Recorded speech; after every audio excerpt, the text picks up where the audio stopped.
Ma'am, ito na yung upgrade natin. Electrical. Pati yung sequence of operation, inano na rin natin. In-upgrade na rin natin. Hindi siya kagaya na nalilito kayo ganun-ganun pa. Na mag-RO ka, eto nakabukas siya ka to, magre-refill ka, ganun pa. Eto ginawa natin chronologically arranged based on function. Imagine mo na lang, meron kang yung imaginary line, may border line ka. Pag magpupuno ka ng product tank, magkasama ito.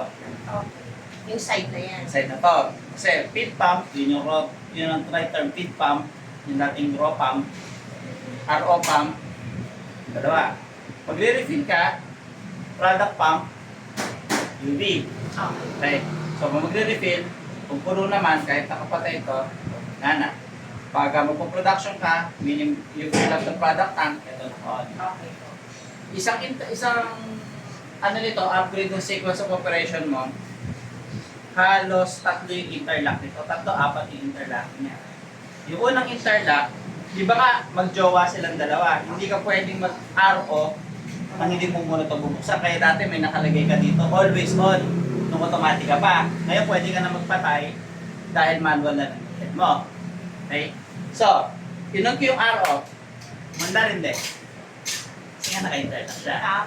Kailangan mo muna siya buksan. Daling pump. Pwede mo na kahit hindi mo siya mamatay, pwede mo na tumuksan. Ngayon may nagpa-buzzer.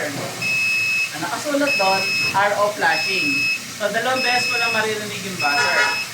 Either nagpa-flashing siya, or wala ng tubig yung rotor mo. Okay.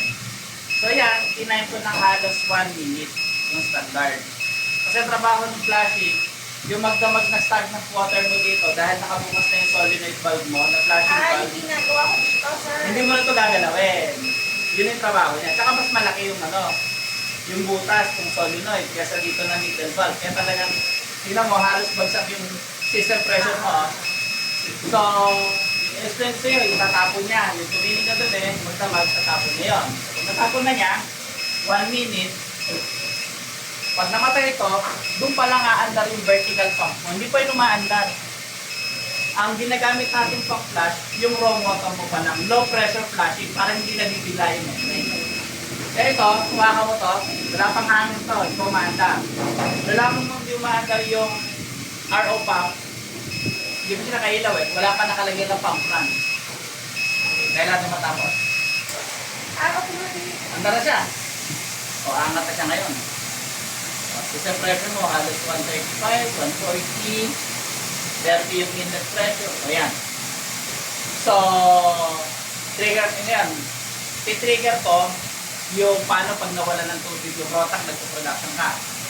So, di ba, ganun din. Itatanong mo, sir, pwede din ba na nagre-refill ako ng product tank? Nagpo-production ako. And at the same time, nagre-refill ako dito. Pwede. So, bubuksan natin si product, bubuksan natin si UV. So ngayon, what will happen, kunyari, i-simulate ko na nawalan ka ng rotan, either nakalimutan buksan yung valve or nagpatay si nawasa mo. Simulate ko. Dito ba ako saan?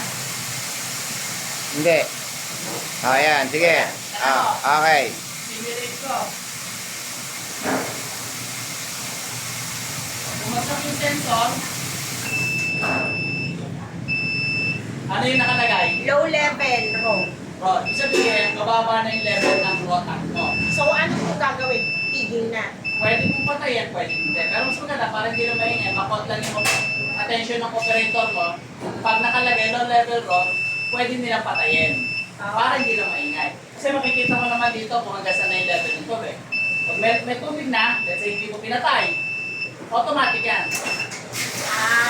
Galing. Umandar siya nang hindi nagpa-flashing, napansin mo? Kasi dinisign natin siya na one-time flashing lang. Kasi kailangan mo lang itapon na doon yung pondo ng membrane, yung magdamag, stagnant water in the membrane vessel overnight. Yun lang yung kailangan mo itapon. Kaya tinrigger natin, nawala ng rotan. Di ba namatay pareho? Sabay nag-alarm, level raw. Nung nagkatubig, Nawala. Inilaw na ulit. ilaw siya, hindi na to Kasi yan sa simula pa lang. umaga lang. So ganito, patayin ko siya, interlock, kapapakita. Yung unang interlock, ito, kailangan naka-on para gumana to. Second interlock, maandar siya.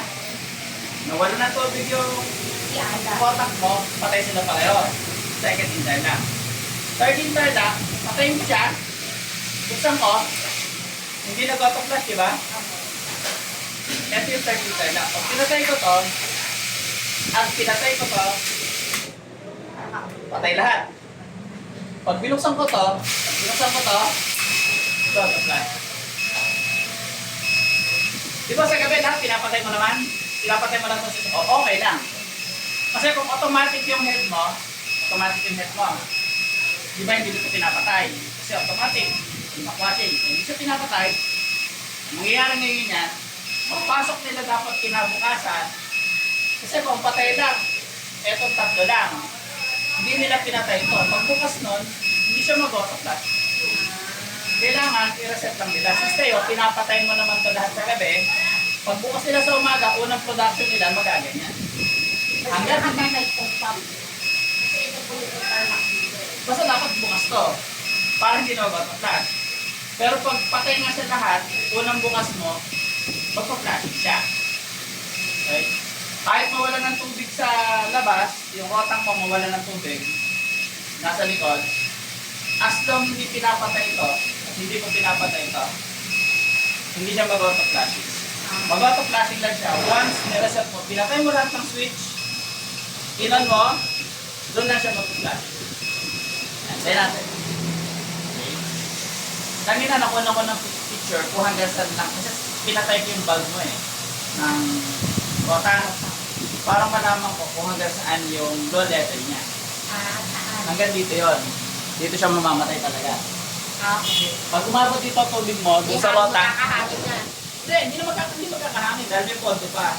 Isabihin, once na-reach niya yung level na to, hanggang dito, Titigil na. patay na yon, mag-a-alarm na siya. Maglo-low level yung ulo. Low level lang siya. So ngayon, malapit na siyang mapuno. So, trigger natin bro.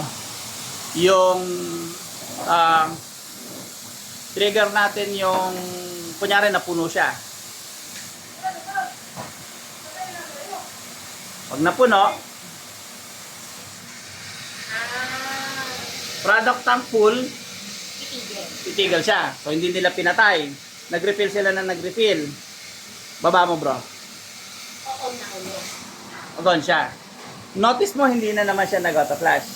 Auto-flashing kasi kailangan sa umaga lang. So yan. So what if nagre-refill ka naman? Mandar siya. Nagre-refill.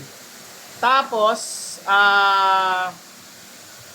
naubusan, hindi ka nag-RO. Kunyari, dito kapatay ito. Refill lang sila ng refill. Low level product. Patay siya.